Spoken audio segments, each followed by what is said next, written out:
Bueno, bien, ahí me avisa Alejandro que ya estamos grabando una nueva edición de No Necesita Presentación. Muy especial para mí, por quien tengo aquí enfrente, por quien se hizo un momento para venir a conversar con nosotros, con quien vamos a hablar sobre urbanismo, sobre desarrollo y creo yo, por la previa que tuvimos, algunas otras cosas más. Bienvenido, Daniel Chela, ¿cómo estás? Un placer estar en este espacio. Ya que vamos a hablar de arquitectura, creo que la palabra espacio es lo que define. Perfecto.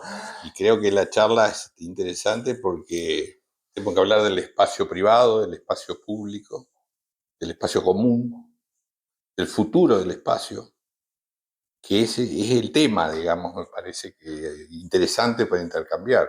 Y de los lugares donde vivimos, que son las ciudades.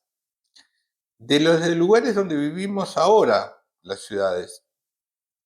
Y ahí vamos a empezar por poner en blanco y negro cosas creo que desconocidas. La población urbana en la Argentina es del 92%. Puede parecer un hecho normal, Ujú. 92%. La población urbana de Japón es 91,5%. Es decir, que tenemos la misma población urbana que Japón. Sabemos lo que es Japón, que es una isla de piedra que no tiene nada, y sabemos lo que es la Argentina. La media del mundo es 60. La media de Latinoamérica es 80, 75. ¿Por qué razón la Argentina, que es un país que todos en nuestro imaginario pensamos que es un país que tiene mucho que ver con lo rural Sí, y que tiene infinitos lugares para vivir con agua y con accesibilidad? ¿Por qué vivimos tanto en las ciudades? bien. Para llegar a esto, me gustaría repasar un poco de tu historia, pero ¿por qué? Sé que mucho de tu historia también te fue marcando hacia estos ideales, o hacia estas ideas que venimos marcando al principio. Y me quiero remontar al Daniel adolescente, pero no te voy a preguntar por qué arquitectura. Te voy a preguntar por qué diseño. El Daniel, a ver, yo me crié en una escuela técnica. Mi Bien, padre era director de una escuela técnica y había una casa para el director. Entonces mi patio eran los talleres. Yo los sábados y domingos andaba contra las maderas, los hierros. Así que la vocación por las cosas, por lo material, es parte de mí. Siempre estuve ahí. Y lo que sí que en mi recorrido de vida siempre fue por el interior. Yo nací en Plaza Huíncul, eso es Neuquén. Neuquén, a unos kilómetros al sur de Neuquén, donde hoy en día está Vaca Muerta. Era el yacimiento uno, que era el segundo yacimiento de YPF después de Comodoro. Eh, bueno, y después me mudé a Azul, y de Azul me fui a estudiar a Buenos Aires y me di cuenta que yo no era de una ciudad, no era el modelo de vida que me gustaba. Y después volvimos a Azul con mi señora, con mi mujer, con Silvina, y después nos vinimos a vivir acá. Digamos, toda mi vida ha sido el interior. Estoy pensando en cómo denominar al interior, pero no encuentro la palabra. Primero me puede ayudar, pero yo no encuentro, pero es el interior. No sé el interior de qué es. Una palabra que me hace ruido el interior, Sí, comparto, me pasa lo mismo. pero no tengo otra forma de eso. Encima nosotros estamos en un lugar particular porque somos el interior para Buenos Aires, pero a la vez en Misiones no somos el interior. Es terrible. Bueno, todos somos así, ¿no? Sí. Esa dualidad eso es así.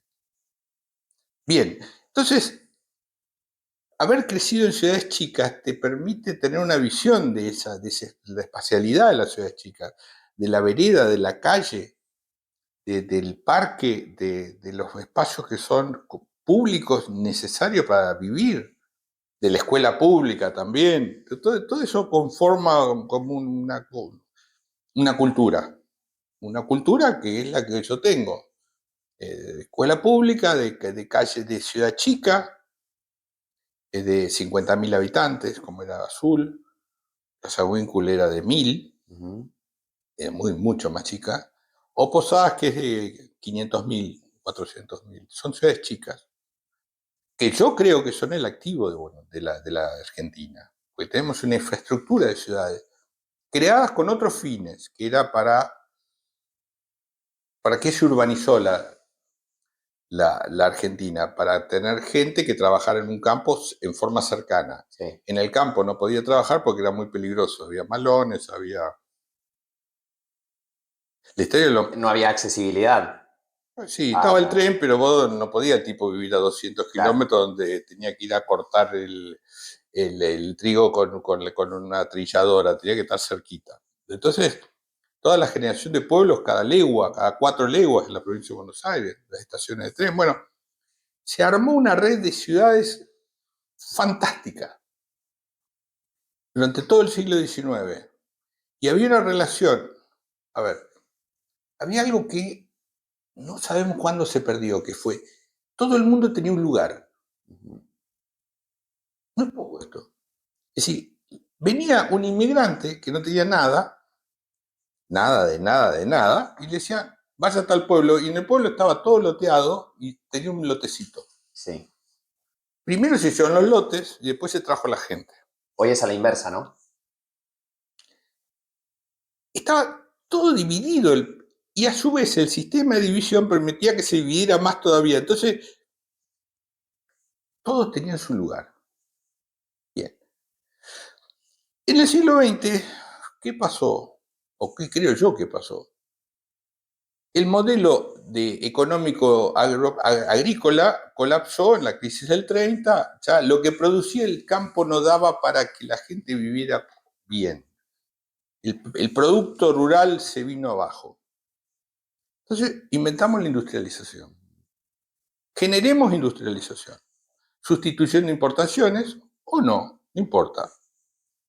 Cuando generamos la industrialización, atraímos toda la gente que estaba en todo desparramada la trajimos a puntos muy concentrados al lado de las industrias, de los frigoríficos. Sí, cuando vos haces una inversión en un punto, hay trabajo, la gente se va a ese lugar. Sí. Migraciones internas fenomenales. Ahora, nadie se percató que en ese lugar no estaba todo diseñado, todo lo que rodeaba a esa fábrica ni a ese lugar. Cualquier político dice, sí, acá van a poner una fábrica de autos. Espectacular, viene la Renault, Córdoba, pone la fábrica de autos. ¿Y la gente dónde va a vivir? Nos miramos todos, no sé. Llega la gente, algunos pueden comprar un lote y otros no pueden comprar nada. ¿Y qué hace esa gente? Perdón, ¿y cómo trasciende? Porque lo que vos estás mencionando, yo trato de hacer una idea en la cabeza de un conglomerado de gente importante con una serie de demandas y problemáticas producto de accesibilidad, servicios, pero problemas al día de hoy, estamos en agosto de 2023, políticos de organización y administrativos, por ejemplo, el AMBA. 15 millones de personas. En el 0,5 del territorio nacional. Entonces, vos tenés hoy un país donde hay gente que no tiene calle, no tiene cordón cuneta, no tiene nada. Y las ciudades están vacías, porque vos vas a cualquier ciudad del interior y ves que hay cordones cuneta, hay lotes vacíos, hay escuelas, hay pequeños hospitales, hay todo. Pero esta gente, claro, pero acá no está el trabajo, porque la política de concentración de la industria lleva a que el trabajo se concentre en puntos. La mega industria. La política industrial. La industria siempre tiende a ser concentrada por naturaleza, porque hace más eficientes los costos. Esa es la industria del siglo XX. Yo creo, pero esto ya dejo hablar de política y paso a hablar como ciudadano, que el siglo XXI nos da la posibilidad de tener industrias que no estén concentradas, que no tiendan a la concentración, que puedan estar diseminadas en un territorio, con lo cual va a hacer que la utilización del territorio sea más eficiente. Si vos no haces más eficiente el territorio, mantenés todas las cuestiones concentradas, digamos, imposible. No. La inversión que hay que hacer en el AMBA para hacerlo vivible nos excede totalmente. Pero eso se multiplica, se replica en lo que decimos misiones. Vos ves que la ciudad capital crece, y el interior no crece en la misma medida. Vos no vas a la ciudad del interior y vos ves que haya el mismo movimiento. Porque la inversión busca más inversiones. Es decir, si vos no tenés políticas activas para contrarrestar el crecimiento concentrado, va a suceder el crecimiento concentrado y eso te va a traer gente en una escala que no podés manejar. Es decir, cuando yo hago un edificio de vivienda acá en la Costanera, Sí. eso trae indudable beneficio económico. Hay mucha gente que trabaja, proveedores, material, todos los que estamos atrás. Pero eso también hace que un tipo que vive en Colonia Victoria diga, che, en Posada hay mucho trabajo, me voy a Posadas. Sí. Entonces, hay un costo oculto que tiene lo que yo genero como progreso en ese tipo que ¿Cómo hago para transportar ese costo a esa situación para darle a ese tipo, acá tiene su lote, acá tiene su casa, acá tiene eso? Yo con solo generar la atracción genero un problema. Lo único que yo digo, tenemos que ser muy conscientes de que que los progresos concentrados generan problemas concentrados también. Uno de esos problemas puede ser la identidad. ¿Corre riesgo la identidad? Bueno, la identidad es lo primero que se pierde. Cuando vos, es muy difícil mantener la identidad de un lugar cuando vos tenés crecimientos explosivos. Y eso es uno de los peligros del turismo, por ejemplo. Que vos digas, a una zona explota turísticamente, seguro se lleva puesta la identidad de ese lugar.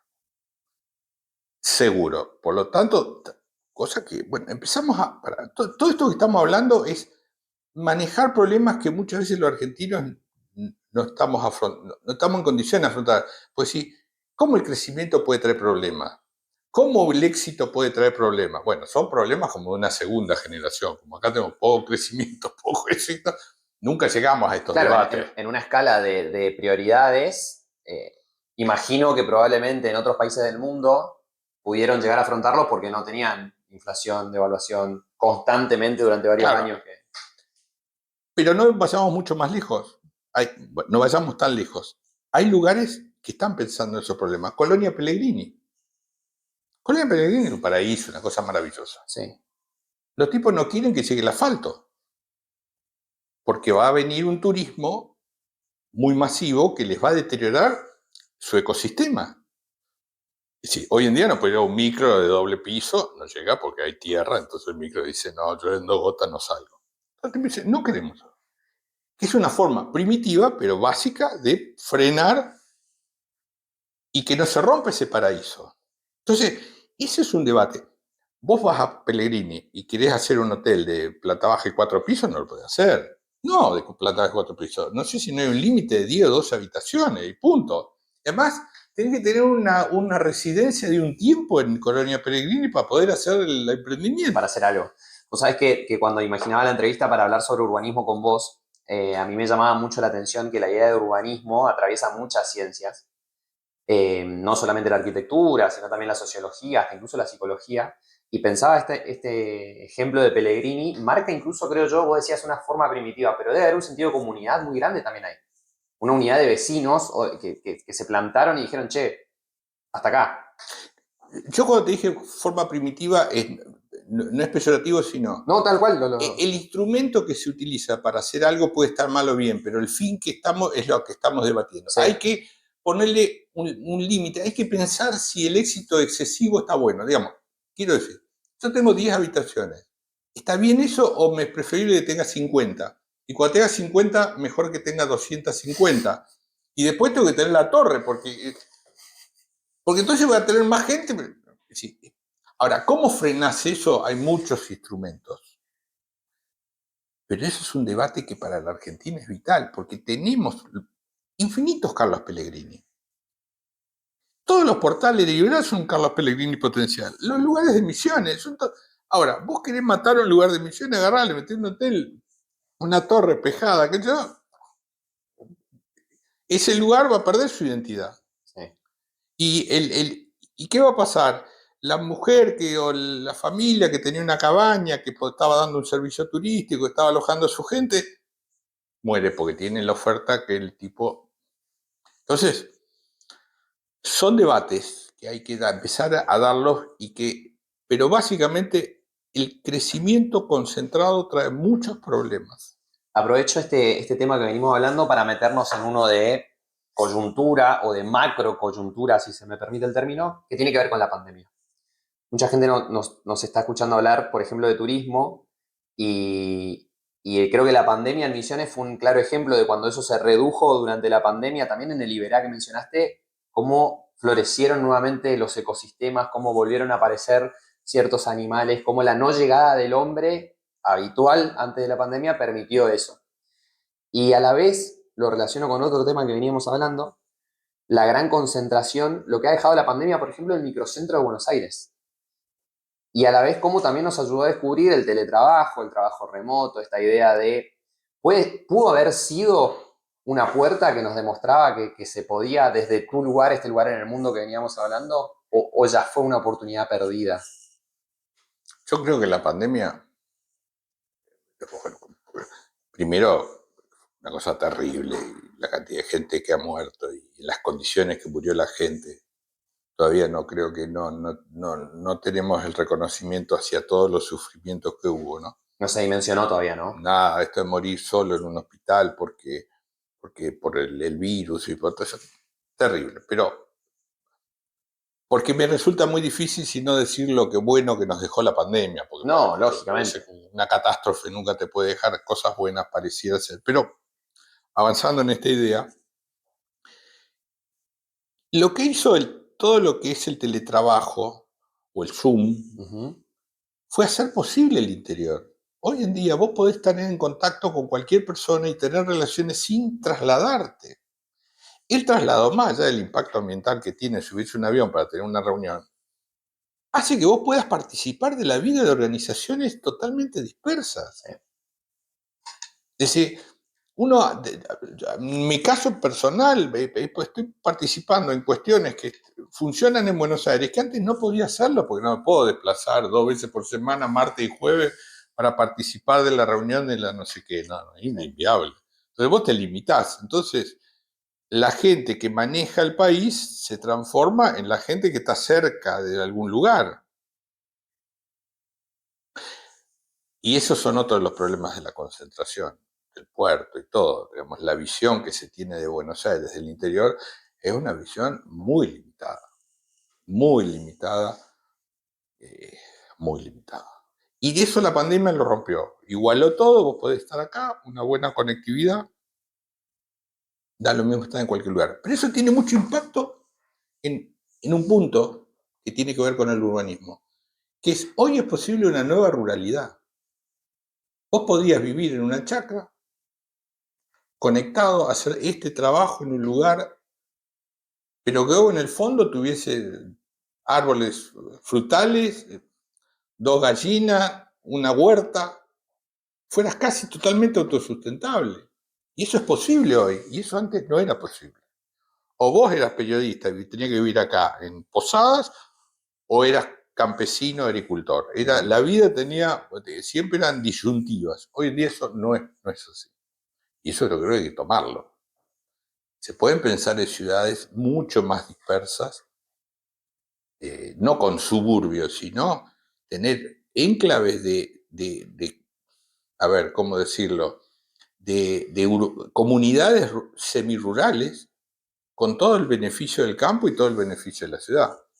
Ahora, para eso, de vuelta, hay que poner una política pública que apunte a eso. Acá, 50 kilómetros, no tenemos señal de 4G. Yo participamos en una producción en San José y hay 2G. Ahí no puede hacer nada. No hay forma. Sí, hay que tener una política pública de que el tipo que está ahí va a tener los servicios. Y va a tener un colectivo que recoge a los chicos para llevarlo a un colegio, que no puede ser un colegio rural, tiene que ser un colegio de una ciudad un poquito más grande. Pero todo eso es lo que está. Si vos lográs eso, va a hacer que la gente no venga a las grandes ciudades y no tener los problemas que tienen las grandes ciudades, que son imposibles ya de manejar. El potencial que nos dejó la pandemia para el interior es increíble. Es increíble, increíble. Entonces, cuando ves los debates de las obras que hay que hacer en Buenos Aires para que sea viable Buenos Aires, sin hacer ningún tipo de política con esto. Cuando vos decís que van a agarrar el Sarmiento y lo van a mandar por arriba al Sarmiento, porque por abajo no pudo ser, porque no sé qué. Entonces lo van a mandar por arriba al Sarmiento. Sí, pero ¿por qué esa gente no se muda acá a la vuelta que no tenemos ese problema? No está el Sarmiento. Hubo que hacer el Paseo del Bajo, 4.000 o 5.000 millones de dólares para que los camiones, entonces la gente pueda cruzar por arriba. Sí, pero ¿por qué es eso? Y nosotros acá no tenemos 4G en un campo. Ujú. Y encima la problemática que acompaña eso, ni hablar del costo que lo acabas de mencionar, acompaña un déficit muy grande de vivienda, un déficit habitacional tremendo en esos lugares, cero políticas para poblar otras zonas del país. Y tengo una imagen ahí del Congreso de Brasilia, y lo traigo de anécdota porque me tocó viajar hace un año y medio con la maestría, y yo le pregunté a Daniel referencias del lugar, porque es una ciudad pensada. Daniel se estaba yendo de viaje y me dedicó media hora al auto que me pusiste en el Bluetooth y me contaste un poco cómo se formó y cómo se vive en Brasilia. ¿Estamos a tiempo de eso en Argentina? ¿Cuándo se arranca a pensar una ciudad? ¿En qué momento del urbanismo se tiene que dar ese debate? Estamos totalmente a tiempo porque la situación es totalmente cambiante. Ciudad, la ciudad se hace todos los días y la ciudad es el reflejo de la sociedad. Sí, nosotros tenemos las ciudades que se corresponden con lo que somos, Bien. como cultura, como esto que te decía antes, el proceso de industrialización lo provocamos entre todos y tuvo estas consecuencias. Entonces, eso hay que remediarlo con algunas acciones, porque si no nos lleva puesto. La gente que vive en el AMBA no puede seguir viviendo en esas condiciones. No hay opción de que eso se eternice peor y que eso siga creciendo. Pero vos, lo ves dentro de la provincia de Buenos Aires, tenés el AMBA, que es inviable, y después tenés unos pueblos que son maravillosos, están vacíos. Ujú. Vacíos, no hay nadie en la calle, no pasa nada así. El asfalto llega hasta el campo, pero los lotes están vacíos. Sí, pero esos que están allá, ¿por qué no están acá? Porque acá ya hay trabajo y acá no. Claro, la ciudad de La Plata, que también está ideada o pensada. Sí, La Plata es una ciudad pensada hasta el milímetro. La ciudad de las ranas, tengo que leer ese libro que escribió este periodista Alconada, Alconada Mon. Hugo Alconada Mon, sí. El momento es siempre, existe el momento, obviamente, pero en América Latina lo que no se sabe hoy en día es cómo se desactiva la bomba de tiempo que tenemos en las metrópolis. Bien. San Pablo, México, Buenos Aires, el AMBA, Lima, no tienen final preciso. Yo lo que digo es no, que tratemos que no se siga agravando ese problema. En la medida que eso se revierta, que también lo vimos en la pandemia, hay mucha gente que empieza a migrar de vuelta para el interior. ¿Cuántos amigos tuyos se vinieron acá para la pandemia? A mí me agarró. A mí me agarró volviéndome de Buenos Aires, pero pensando en seguir buscando departamento desde acá. A mí me agarró volviendo de Estados Unidos. Por 5 días no me salvé del aspo. Y buscando departamento de acá, yo asumo que los primeros 14 días del aspo era 14 días. Cuando se da la primera renovación, yo descarté Buenos Aires. Yo dije, me quedo en Posadas. Bueno, pero hubo mucha gente. Todo el Ese mundo, movimiento sí. fue muy incipiente. Ahora, ¿cómo transformás un movimiento en algo que sea una tendencia? ¿Qué políticas públicas tenés que ¿Cómo alentar? favorecer, promover? Lo primero es saber que lo tenés que hacer. Porque si no, no conseguís la política ni el deseo. Porque eso sale plata y plata es esfuerzo social. ¿Cómo lográs que el esfuerzo social se transforme en un movimiento? Es decir, tenemos que desactivar el AMBA. Tenemos que desactivarlo, no lo podemos manejar, no hay recursos que puedan hacer de eso una ciudad posible. Hay que desactivarlo. Dejemos de tirar plata, como dice, buena plata en mala plata. Vos por más que le tires, eso se quema todo, no hay forma. Perdón, pero Sacarle gente, pero no la vas a sacar con la policía, tenés que sacarla voluntariamente. La gente tiene que encontrar, el horizonte está en otro sí, lado. sí, sí, el Pero incentivo. el incentivo. Pero eso lo tienen que hacer los políticos. La política. Pero vuelvo a lo mismo, perdón que te interrumpa. Te decía, ¿Sos optimista? ¿En qué sentido lo planteo? Uno escucha hoy las propuestas habitacionales, de hecho uno de los precandidatos a presidente es un referente en la materia, que uno puede estar o no de acuerdo o no con él, como es Juan Grabois, pero las políticas habitacionales, tanto que plantea él como los demás candidatos, nunca involucraron esta idea. ¿Es posible en Argentina? ¿Sos optimista con todas las cuestiones que hay en ese orden de prioridades a que esto se... Optimista no, realista. Es posible porque hay espacio, pero además porque la riqueza se genera en otro lugar. No se genera en Buenos Aires la riqueza. La riqueza pasa por Buenos Aires. Uh-huh. Y ese pasaje nos cuesta muy caro a todos, porque se ajusta para abajo. Pero hay que cambiar muchos paradigmas. Empecemos con algún paradigma fuerte. Alimentos baratos. Sí. Todos los políticos, creo que de Nerón hasta acá, quieren que haya alimentos baratos para el pueblo. Uh-huh. Nosotros producimos alimentos, en gran parte en el interior producimos alimentos. Entonces nosotros tenemos que provocar que haya alimentos caros, para así tenemos más plata en el interior. Entonces la lógica del AMBA va en contra de la lógica del interior. Quieren alimentos baratos y yo quiero que el alimento que produzca un misionero tenga un precio altísimo, porque si no el pobre tipo no se queda ahí, dice, para acá produzco miseria. ¿Cómo haces para cambiar eso? Para que la gente entienda que el interior es viable, pero con otros márgenes de ganancia. Tipo que hace mandioca no puede no poder sobrevivir con lo que produce. Lo que vale la yerba, lo que se le paga a un tarefero, lo que vale un kilo de carne. Un kilo de vaca vale 500 pesos, después vale 4.000 o 3.000 en el supermercado. Entonces, hay una dicotomía entre el político que maneja una ciudad grande, Sí. con el que maneja una ciudad chica, porque están contrapuestas sus visiones. Este quiere alimento barato y este quiere que su producción sea lo más de mayor valor posible. ¿Cómo la congenias? Sí. Con exportaciones, con que parte vaya para acá, como promovía Mujica, que la carne, que una parte quede acá y otra de los cortes más. Pero nosotros tenemos que valorizar las producciones del interior. Valorizar las producciones del interior, valorizar el turismo del interior, con un turismo de bajo impacto, producciones sanas. En fin, son modelos que hay que cambiar como utilización del territorio. Es decir, ¿dónde está la gente y qué hace?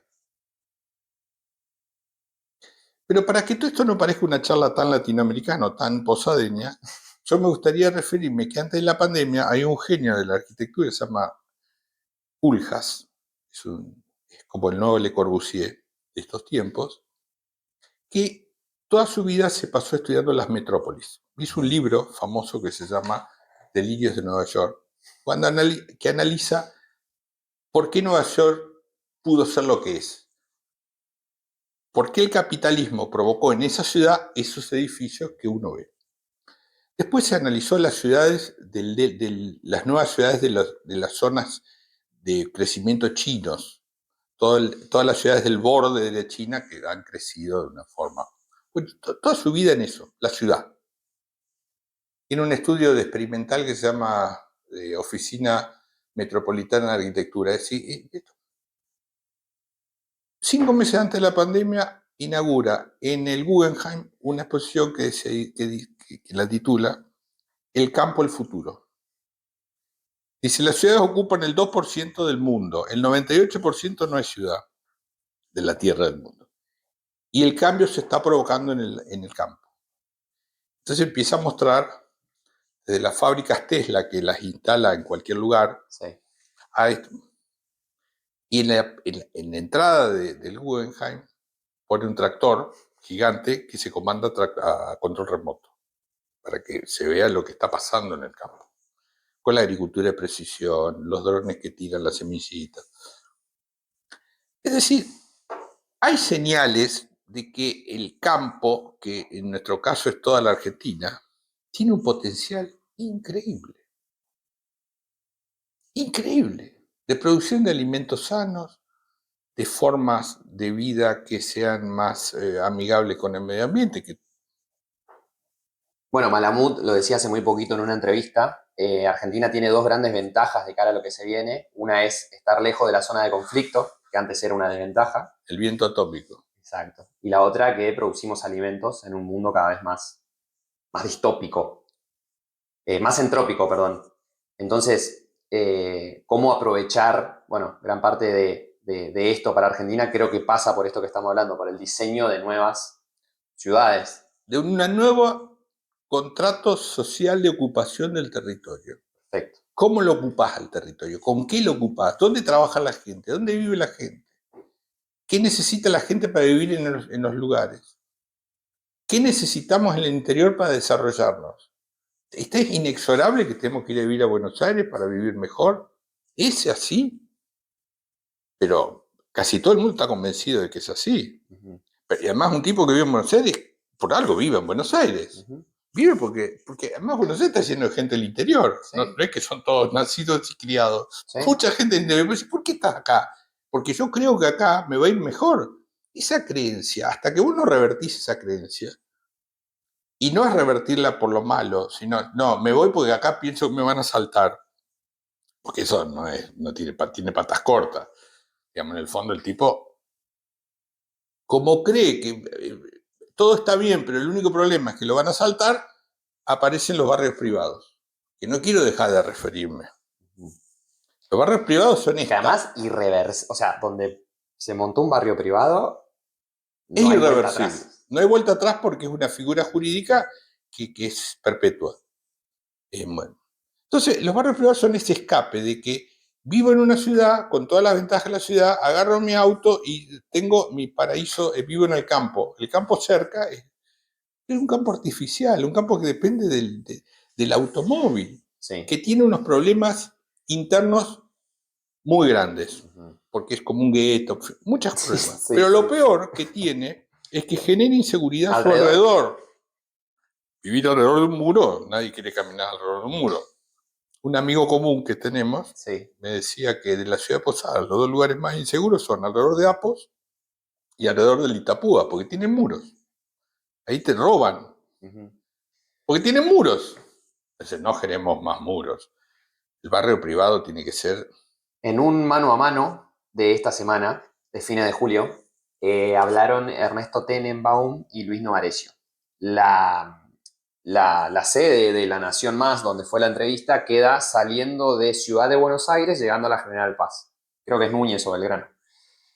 Tenemos en cuenta que llega 10 minutos tarde por el embotellamiento que había de la entrevista y dijo, este es un grave problema que tenemos en Argentina. Nosotros publicamos las noticias de cuando los piqueteros cortan 9 de julio, que es una vez cada tanto, sí, dice él, cada vez más frecuente, pero una vez cada tanto, pero no hablamos nunca de lo que es el tráfico a esta hora, en este lugar, todos los días del año. Y el grave problema es el agolpamiento que hay saliendo de Buenos Aires por Nordelta, entre otros barrios que están ahí. Tampoco significa que los barrios cerrados o country hayan sido planificados, evidentemente, con todo esto detrás. O sea, no, nada. No, nada. Y estoy pensando en que para hacer eso hay que hacer una autopista elevada para que la gente Sí. se dé vuelta. Pero el tipo que tiene una chacra no tiene un puentecito No. para atravesar. Y decís, pero... Entonces, claro, ese tipo escucha y dice, yo me voy a ir a vivir ahí, porque ahí está la cosa, ahí está Tenenbaum, yo quiero estar donde está Tenenbaum, yo quiero estar donde está Novarecio, ¿por qué voy a estar acá en medio de la chacra? Si esto es un vole, ¿no? Y además gano poco y está todo mal. Entonces, hasta que las grandes, bueno, no, lo que pasa es que ahí hay un tema de poder, el poder siempre busca la forma de acomodarse y vivir un poco mejor, porque un grave sacrificio en las metrópolis favorece a que la gente se vuelva al interior. Sí. Si vos vas solucionando todos los problemas que tiene la metrópoli, no terminas nunca. Sí. No terminas nunca. Pero eso además lo ves en Brasil. Vos llegas a Río y tenés 2 horas de favela y después llegas a una ciudad que es muy finita, que tiene muy poquito, que es el mar. Vos decís, pero ¿la ciudad cuál es? ¿Es la otra o es esta? ¿Dónde está? ¿Cómo hacer para que ese pedazo de favela gigante se transforme en una ciudad donde la gente pueda vivir cómodamente, tenga sus espacios públicos, pueda caminar por la calle, tenga su club? No podés. En No podés. este, en este plan de ciudades creo que la pusiste azul en la misma categoría que Posadas, pero No, ahora, claro, pero ahora, azul es Apóstoles, El Dorado. bien, que ahora quería entrar un poco en eso. Eh, Yo calculo que vos ves lo dinámico que es Posadas y hoy hablábamos de los pros y contras, más contras que tienen estos crecimientos explosivos. Esto también generó aparición de nuevos derechos, ¿no? Y sobre todo de nuevos reclamos hacia esos nuevos derechos, como por ejemplo el derecho a la sombra o el derecho al sol. Derecho al Sol. Sí, me parece que Posadas tiene una escala muy buena en cuanto a, porque una ciudad muy chica no puede tener todos los servicios.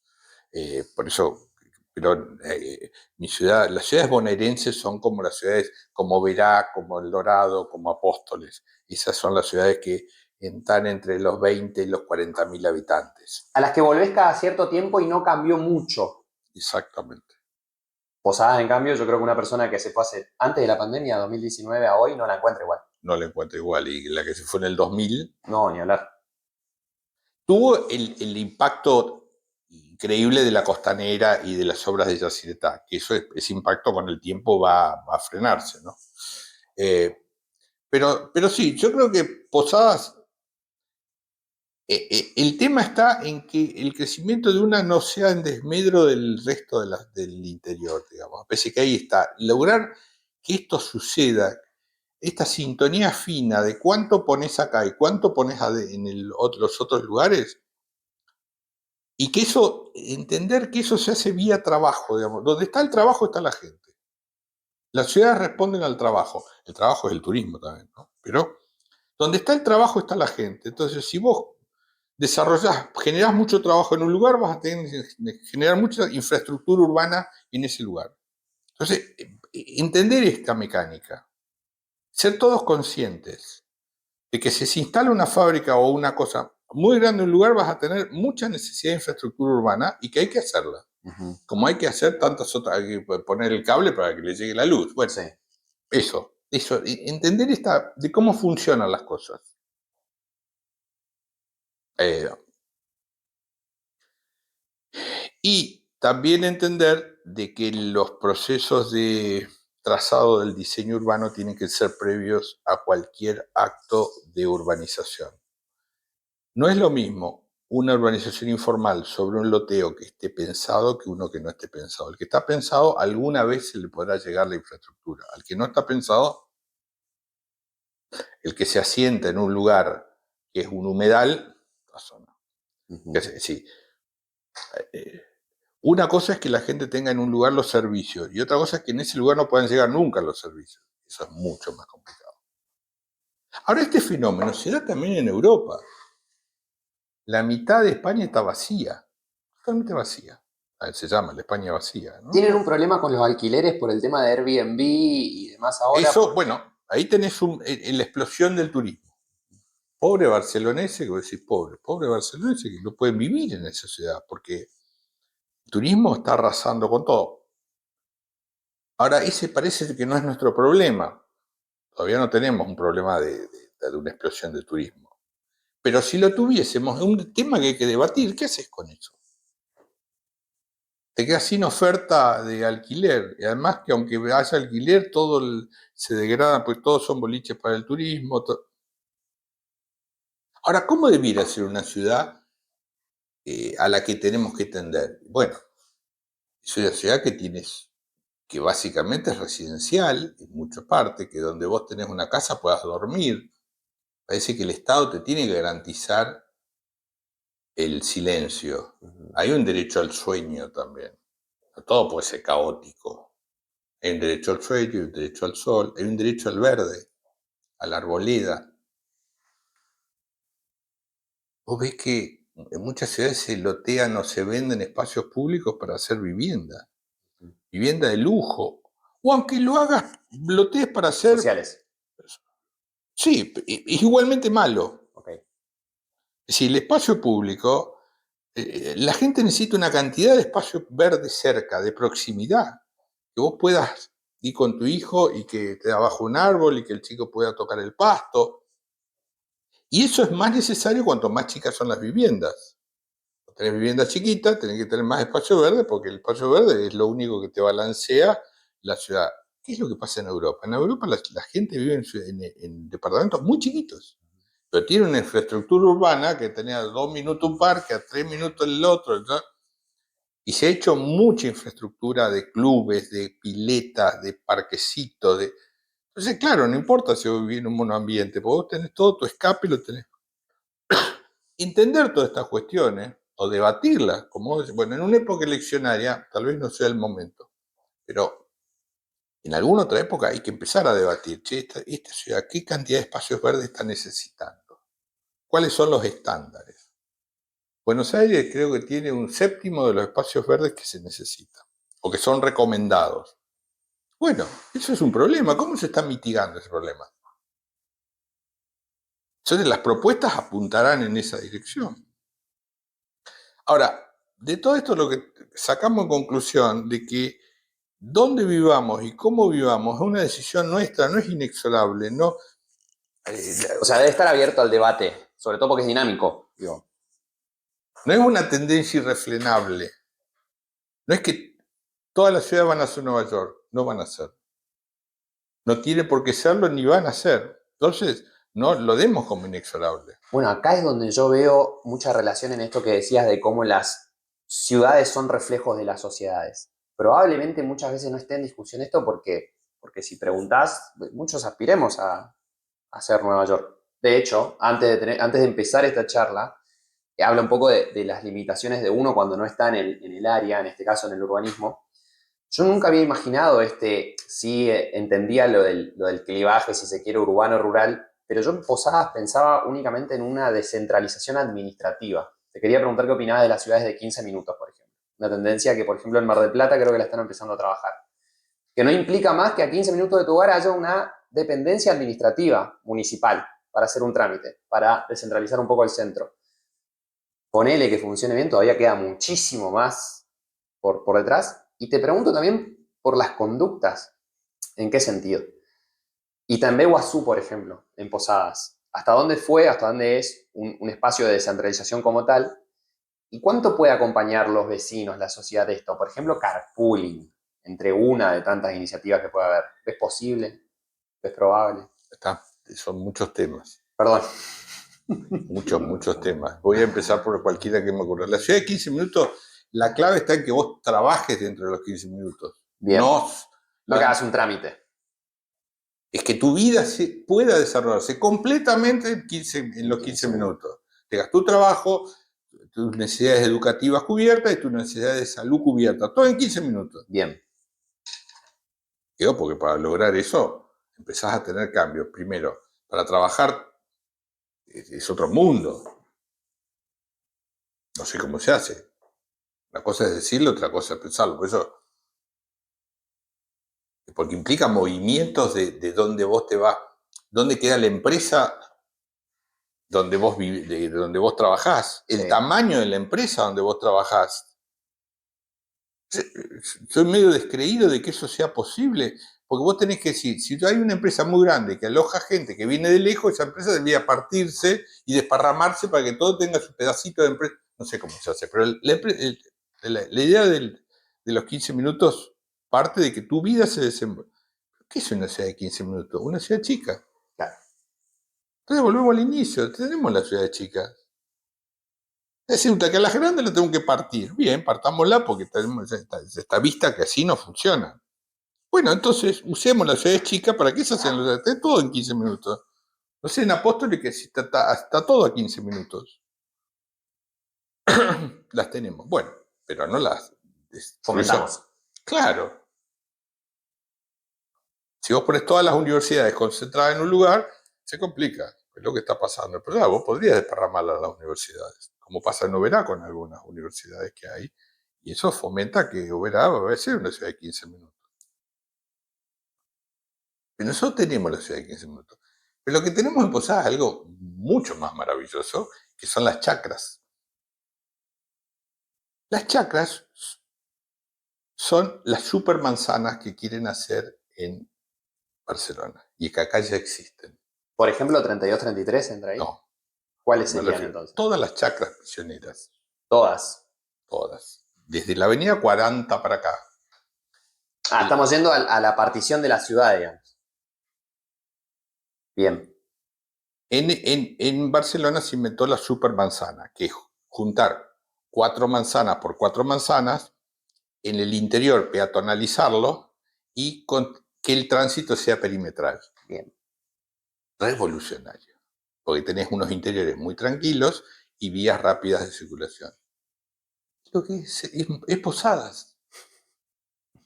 Es Posadas, que le inventó un agrónomo, un agrimensor en 1870 cuando hizo ese esquema. Es único, no hay en todo el país. Yo no conozco ningún otro lado que haya por ahí. Y está. Vos tenés allá que tiene las avenidas y adentro tenés unos oasis de mucha tranquilidad. Es un modelo urbano excepcional. Podés poner edificios altos afuera y adentro más bajos. Tiene un potencial increíble y eso tiene Posadas. Es un ejemplo, pero revolucionario. Lo están inventando en Europa y acá ya está, de 1870. Bueno, y ahí también ves cómo un trazado urbano te posibilita cosas increíbles o no te las posibilita. Contrapartida, Camboriú. Por alguna razón que uno no sabe, tiene unas cuadras finitas y largas. Son de 60 por 300 metros. Vos pegar la vuelta a la manzana es imposible porque es larguísima. Es un trazado urbano inviable. Vos querés hacer 4 cuadras, estás media hora. Pero porque no tienen los cortes, porque Sí. está mal hecho. Entonces todo lo que se ponga en esa ciudad va a ser un engendro. De acá, y se pone mucha plata. Y vos vas ahí y te dicen, este es el futuro. No, este no va a ser nunca el futuro. Es una cosa horrible. Ellos están enfrentando toda una movida ahora por ser la Dubái sudamericana ahí en Camboriú. Esos son los modelos de futuro que uno tiene que decir, Claro, por acá bien. no va. Por acá no pasa, porque ese modelo excluye a la gente. Es decir, bien, a eso va a ser la Dubái. Vas a ver que esa Dubái va a estar rodeada de un cordón de pobreza, porque para que eso suceda, atrae gente que no tiene ninguna condición para vivir. Ahí no puede vivir. No puede. Entonces vos de acá, 20 años, te vas a decir, uy, alrededor de Camboriú hay una favela, todo asentamiento informal. Lo provocaste con política pública de dejar construir esas cosas concentradamente ahí. Sí, ese cordón fue provocado por una política pública. No es que surgió solo, que la gente es mala. No, vos permitís eso y va a pasar eso. Todos los alrededores van a estar favelizados. Concentración urbana genera espacios de exclusión alrededor. Entonces hay que ser muy cuidadoso de cómo repartís.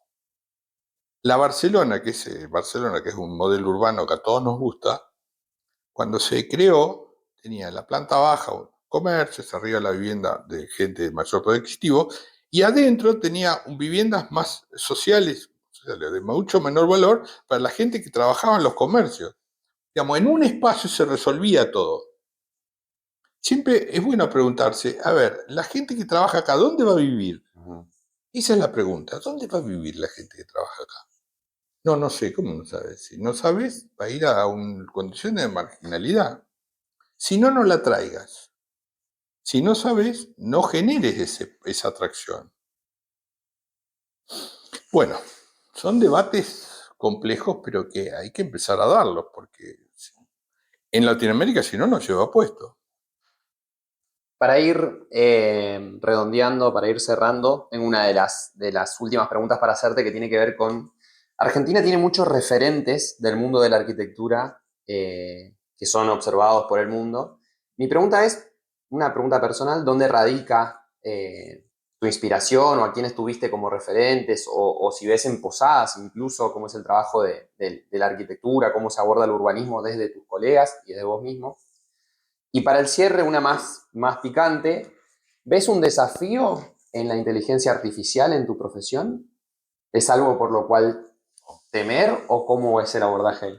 No, no, la inteligencia artificial es una herramienta poderosísima, muy interesante, porque te permite modelizar el futuro con una rapidez que... A ver, yo te digo que va a haber una favelización alrededor de Camboriú en los próximos años. Sí. La inteligencia artificial te lo modeliza y te lo prueba. Yo no lo puedo hacer. Lo mío es intuitivo. Ujú. Ahora, si yo te traigo una maqueta de gente, maqueta virtual, que hace la inteligencia artificial, que pone las torres, a medida de las torres, cuenta, hace un algoritmo de cuántas viviendas necesitas, pues lo vas a ver, si no, para eso yo no quiero. Y eso yo no lo puedo hacer. Claro, pero si esto efectivamente ocurre y ya me voy por las ramas, ¿por qué sucede si tenés todas las herramientas? Vos me hablaste de un urbanismo No, salvaje, hay un porque capitalismo salvaje acá. no, porque no hay visión de la sociedad, de los problemas, de con sus decisiones a dónde va. Por lo menos mostrémosle a dónde va, porque no es consciente a dónde va. Bien. Vos comés galletita con grasa trans, y vos no sos consciente, vos la comés, hasta Sí. que un día te ponen el octógono. Cuando te ponen el octógono, decís, epa, che, Sí. esto me va a hacer mal. Pero hasta que no estás en el octógono, todos comíamos todo. Sí, la información es necesaria. Después, Bien. ¿qué haces con la información? Bueno, es muy otra cosa. Y yo creo que la inteligencia artificial lo que ayuda es a modelizar muy bien las situaciones. Y a nosotros como arquitectos nos va a permitir hacer edificios muchísimo más eficientes. Bien. Eficiencia, energía. Vos ves que se hacen edificios que son de cristal en Posadas. De cristal. 3 centímetros. Entonces lo que te separa a vos de los 40 grados son 3 centímetros. Ya tenés que considerar el blackout que le va a... Entonces, el blackout viene adentro, el calor ya pasó. Entonces, ahora yo te lo cuento y vos me decís, bueno, sí, Daniel. Ahora, si yo te hago un modelo con inteligencia artificial y te pongo los grados y te pongo tu situación y te lo modelizo, vos decís, no, no, yo no quiero eso, no quiero eso. No, no, no, me siento un pollo les pido. No, no quiero. Me voy. Y versus eso, ¿qué hay? Hay parasoles, hay balcones, hay barandas, hay cerramientos exteriores. Ahora, todo eso es costoso. Vos pensás que hoy en día un edificio que tiene vidrio se vende todo menos 3 centímetros, que es el vidrio que no se vende. Cuando yo le pongo balcón, ya pierdo un pedazo que ya... Le pongo parasoles y todo eso es perdido. Entonces la gente, no, dice, yo quiero vender todo. Llevo el vidrio hasta allá. Haces un edificio invivible, porque tenés que prender el aire acondicionado a las 3 de la... O sea, una cosa va trayendo la otra. La inteligencia artificial es vital para que todo esto se pueda modelizar y para que uno sea consciente. Debatíamos con un colega. Si vos haces un balcón, el balcón frena el sol, pero el calor que entra se transmite por la losa adentro. Yo le decía, bueno, pero por lo menos lo paró. No, pero se te transmite, entonces hay que hacerle una ruptura de puente térmico. Un debate. Ahora, en inteligencia artificial, hacemos el modelo y vamos a saber que adentro le transmitió tantos grados. ¿Lo hacemos o no lo hacemos? Hoy en día es imposible eso y va a ser posible. No, yo creo, definitivamente creo que la inteligencia artificial es necesaria para evitar las macanas que estamos haciendo. Bien. Mencionaste a tu colega y me quedó esa pregunta pendiente. ¿Qué referencias? Referencias. Lo que te puedo decir de Misiones es la tierra prometida de la arquitectura, porque tuvimos un movimiento moderno que cuando se provincializó la provincia, cuando la provincia se hizo, cuando el territorio nacional se hizo provincia en el año 60, se hicieron unos concursos nacionales. Y vinieron los mejores arquitectos. Testa, Winograd, bueno, una batería, que se juntaron con arquitectos locales. Tito Morales, el gringo de Georgie, el otro genial, el que hizo la usina. Bueno,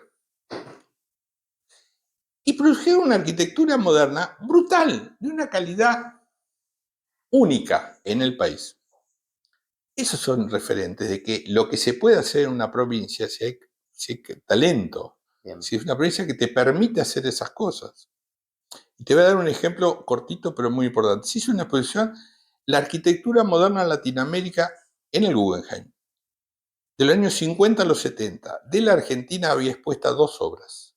El Banco de Londres y la Escuela de Alem, normal de Alem. 2 obras eran la arquitectura argentina en ese periodo. Una de las 2 la tenemos nosotros. Entonces, cuando uno hace una obra, decís, pero si yo estoy en la misma provincia, yo puedo hacer eso. Mi obra podría ser una de esas de acá a 50 años, así que el lugar da para hacer cosas de... A ver, vamos un poco más. Animémonos a hacer cosas de calidad nacional. No tenemos que hacer cosas de calidad de vuelo local. Esto que vos haces, yo quiero hacer este celular que lo puedo vender en cualquier lado del mundo. Bueno, vos podés hacer un programa de periodismo que tenga calidad nacional, digo internacional, pero que sea bueno. Porque la tecnología es la misma en todos lados. Esto es lo que hablábamos. Entonces, ya no hay barreras para no hacer cosas de calidad. Y la prueba son estos edificios que vinieron unos tipos, le hicieron, y hicieron gente de acá, apoyado en ese envión, hicieron también obras que son de calidad. No, o sea, la placita, el monobloc de la placita. Cada arquitecto que venga vuelve a montar el monobloc de la placita y dice, no se puede creer. No se puede creer, no se puede creer, le sacan fotos. No hay dos obras como es en la Argentina. No hay. Y eso lo hicieron todos arquitectos locales. Pero con el envión del que vino, digamos, siempre hace falta ¿Algo de iniciativa? política pública. Bien. Jobs generó Apple y todo, pero porque la Marina de Estados Unidos invirtió trillones de dólares y él jugaba con los transitores Sí. ahí. Sí. No es que él estaba en un garage de Sí. azul. Sí, claro. Y de mi pueblo, La escuela, la escuela técnica sí. donde yo iba no era esa donde estaba yo. Digamos, política pública. Vamos, empecemos siempre. Política pública, sin política pública no damos el salto. La placita patrimonio, ¿no? No. ¿No es patrimonio? Es patrimonio en un sentido, que si la querés demoler no podés, pero la podés ir demoliendo de pedacitos. Pero en la Argentina no hay espaldas para hacer... Porque ¿cómo se hace? Que habría que darle un crédito a la gente para que la conserve. No sé cómo se hace. Es un desafío el cuidado de los patrimonios Es un desafío. Es un gran desafío. Es un gran desafío. No, es muy difícil. Lo que pasó con la Casa del Puente en Mar del Plata, que era una casa emblemática la casa era emblemática, el dueño era Mancio Williams, todo era emblemático, el lugar se conservaba impecable hasta la década del 50. Hubo una radio, la radio del Puente, que estuvo una radio, de repente se abandonó, porque la radio se había fundido, se vandalizó, la quemaron, la prendieron fuego, digamos, algo que por suerte era de hormigón, porque si no, no quedaba nada. Y ahora, con mucha inversión, el gobierno nacional creo que puso plata, el gobierno provincial también, y se reinauguró ahora. Pero costó que toda la comunidad marplatense se movilizara. Es muy difícil el tema del patrimonio en un país con tantas necesidades. Muy difícil. Tengo que dejar de amagar con que va a haber una última pregunta porque me termino yendo por las ramas, pero me encantó este cierre porque termina retomando una de las ideas del principio que tiene que ver con la identidad, creo yo. El patrimonio vinculado a la identidad de las ciudades y en línea con lo que decías de cómo las sociedades hacen a esas ciudades. Aprendí muchísimo en casi una hora seguramente conversando. Muchas gracias, Daniel. No, gracias a vos, porque lo que está atrás de todo esto es que hay que tener claros los problemas para tratar de encontrar una solución. Pero si no vemos los problemas, no vamos a llegar nunca a una solución. Y este es un medio muy eficaz para poder transmitirle a alguien, para generar un debate. Perfecto. Muchas gracias. Gracias a vos.